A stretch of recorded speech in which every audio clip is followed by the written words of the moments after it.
So ayan guys, libre light lang guys kasi wala tayong grinder na gamit guys eh. Ano? Medyo bako-bako guys dahil wala tayong ginagamit na grinder. Kaya medyo mahirap maghinang dahil yung mga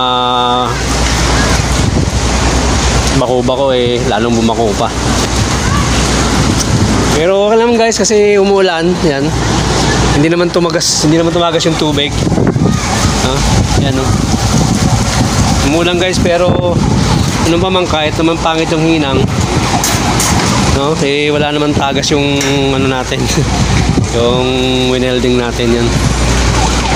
Tsaka to. Ayan guys. Walang grinder guys, wala tayong gamit na grinder guys, kaya ganyan ng kalabasan yan. Kaya libreng light lang guys. Thank you for watching.